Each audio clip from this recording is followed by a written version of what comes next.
Hey everybody, John Brown here again, and today I'm reviewing Warhammer Diskwars, a game about warring discs. Well, the idea behind Disc Wars is basically taking some of what's cool about a miniatures game and shrinking it down to size to where your units, instead of being these big expensive models you have to paint, are these discs. Somewhat similar to Summoner Wars in the idea that, in that game you're using cards, but here instead of using a board and, just move two spaces, you actually flip the discs on the table to move them. Is the game as good as Summoner Wars? Does it work? Well, interestingly enough, I purchased this game after seeing a bad review for it by people I respect at Shut Up and Sit Down. They're some of my favorite reviewers, and they didn't really like this game. They said it had a lot of good ideas in this box, but that some things about the execution outweighed those good things. Now, I looked at those things and said, I think that despite those negatives, I could still have a really good time with this. So I went ahead and purchased it, and let's find out if that's... Now, in the box, you're going to receive cards that you're going to play during the battles, and cards that help you set up the scenario and things like that. You're going to receive lots of custom tokens for activation, for wounds, and all of that sort of stuff. You're going to receive a regular 6-sided die and some custom dice that we'll talk about, some terrain that you're going to be able to place out onto the board, a range ruler, that too, and lots of discs of warriors. You're going to have 4 factions. Your sort of chaos faction here, the elves, the humans, and the orcs does have expansions announced where they're going to expand the armies in the game and add more armies as well. When we set up a game, we're going to use these tokens to kind of set up the edges of the board. Ideally, you want to use a 3x3 space, but it's set up a little bit smaller here just for demonstration purposes. You're going to roll a 6-sided die to see who gets initiative, and then we're going to deal one of these cards out to be basically something that's going to affect the game. So, and then we'll look at this top part, the conquest. So, players, when they place a piece of terrain, which we'll do momentarily, they can put a disc out on it. Heroes, basically, when they are activated, you get to empower it, which makes it get more stats and potentially other special abilities depending on the hero. Heroes have 1 less wounds. Some characters in the game, instead of getting killed when they reach their maximum hit points, get a wound and then they can take 1 or more wounds before they die. Range attacks do more, or each disc gains 1 more movement. And then after we look at the top part, for the overall scenario, each player is going to be dealt 1 of these as well. And you will score victory points either for killing other enemy units, for killing enemy heroes, or basically being in the enemy's deployment zone at the end of the game. Games last 5 rounds. We reveal our points if one side hasn't been entirely defeated, which is obviously the other way to win the game, and we tally up points and see who wins. Who gets initiative gets to decide if they want initiative or want first choice of these cards and the terrain cards. So if you have initiative, you win ties, which can be really important during the battle. Basically, you're going to play cards as a rock, paper, scissors, but if you play the same one, you win a tie. But then we'll lay out 4 of these cards, and then the player who doesn't have initiative gets to pick 1, then the other player, and then back and forth until each player has 4. These are where you're going to be able to deploy from. Most of these have a special ability. Normally, you would only be able to deploy into the medium zone. So, for example, I could deploy anywhere, if I put this the correct way, which is important, anywhere within this rectangle using this card. I can put it somewhere else, and again, the 3x3 area will be wider than this. This is just for demonstration. I can put it somewhere else in my 3x3 area and use its special ability, or combine these 2 cards and make them 1 big zone where I can deploy in this area, but the special ability on each one of these cards counts for both of them. It's 1 big deployment zone. So some of them, like this, allows you to deploy 4 units into that zone. And again, if I can combine them, I can total them up, but it doesn't have a special ability. And then there are lots of other different things. This zone gains cover. So I can only start with 2 units on the battlefield, and the ones I don't have will be in my ready area that I can bring out as an action on my turn. And cover means I take 1 less damage from, my opponent rolls 1 less die when doing range attacks. Now 4 terrain cards. Now there are only 5 in the game, but as we lay them out, each player gets to pick 1, and they're 2-sided. So each card is going to have one or the other, and they're going to have different special effects. And then the player gets to choose where to place them on the battlefield. And again, the battlefield would be bigger than this. Then players, in reverse initiative order, will place their units out onto the battlefield.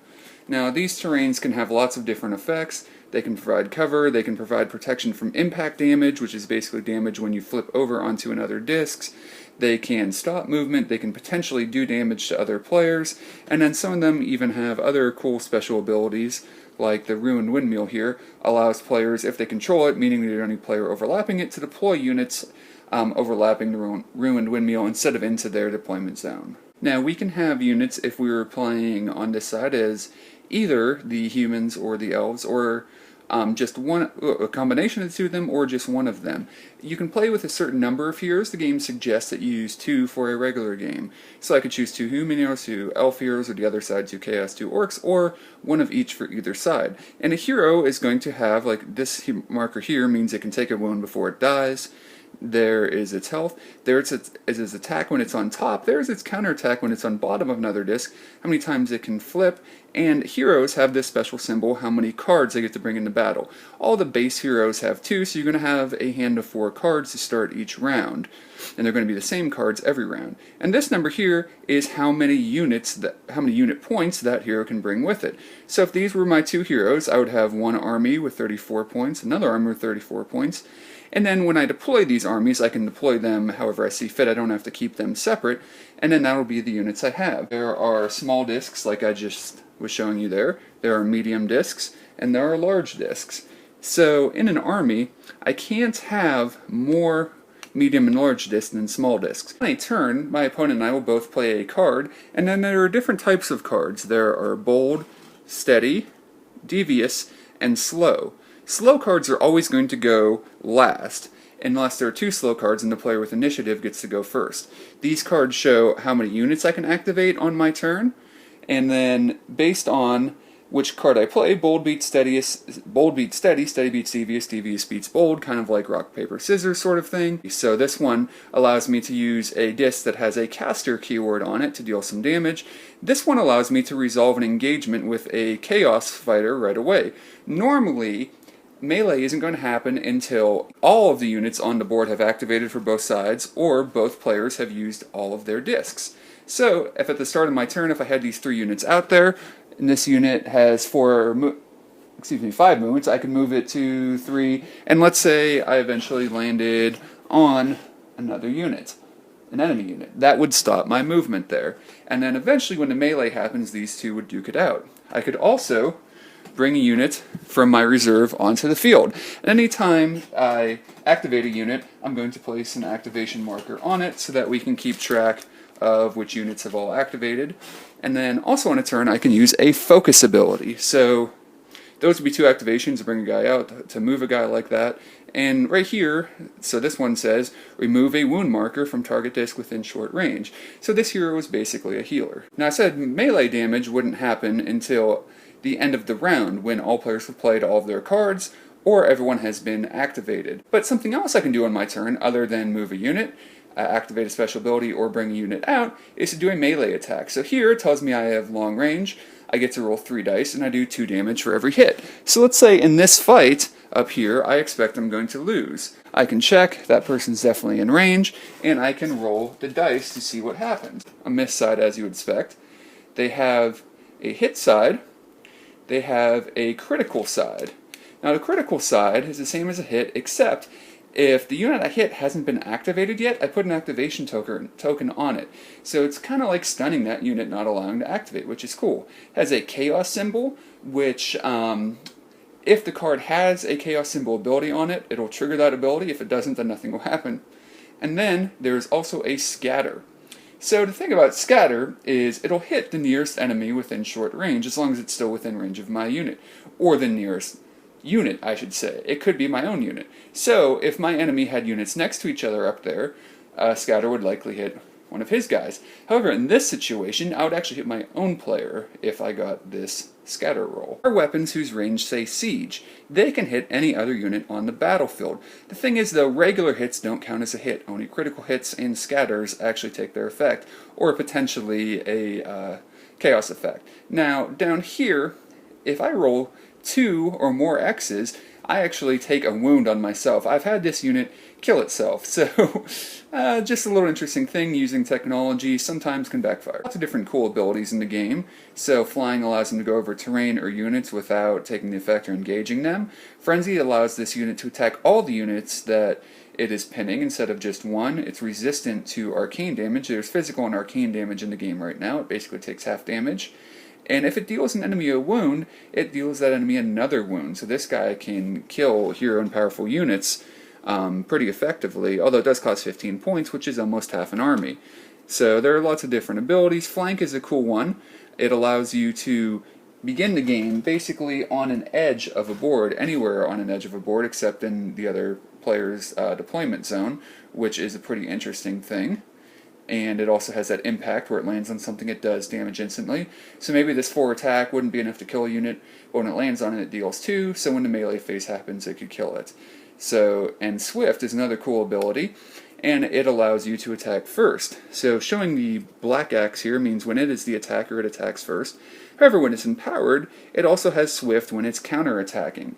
And power basically gives you +1 attack, +1 counter, and +1 health, and there are ways to get empowerment tokens in the game. Note, choosing the cards you're going to use is an important part of the strategy. The special ability can only be used by an elven caster.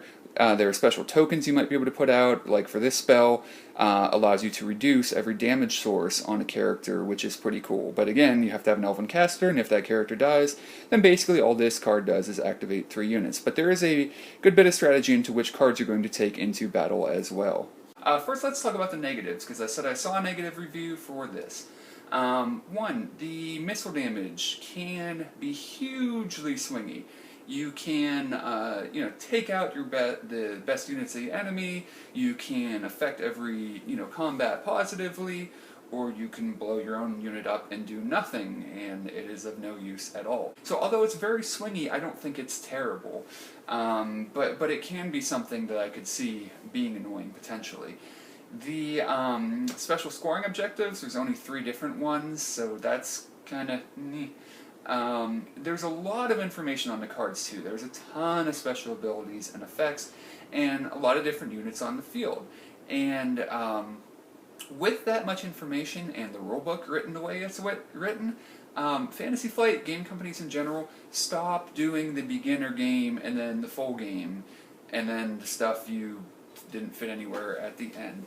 It's terrible. It's so difficult to find anything, and for a game that really is meant to be simple, it's meant to be, hey, here's a miniatures game done in a simple way, there's a lot of unanswered questions, things that I think might be right, but it doesn't actually tell you. However, my son absolutely loves this game, and I like it quite a bit too.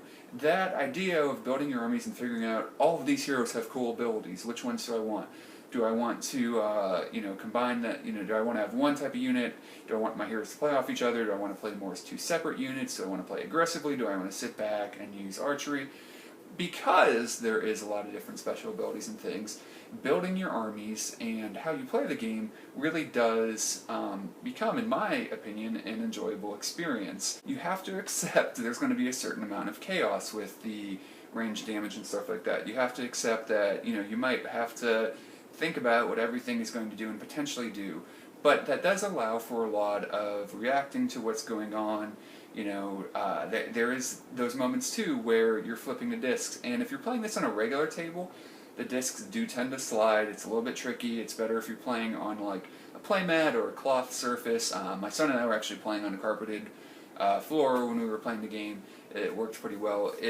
The movement is very imprecise, and so because of that, and the chaotic feel, maybe to people who really want a tight strategic game where you're trying to plan out everything, it's going to be a little too chaotic and imprecise. However, if you're looking for something that is fun but still and kind of light fun but still offers a lot of interesting choices, particularly with building your armies and your special abilities, this is something I can recommend. So this is a game that I feel like it has flaws. You're probably going to be spending some time on some FAQs and some forums on The Geek, but overall a game that, personally, if you can accept its flaws, is something that I think is pretty fun.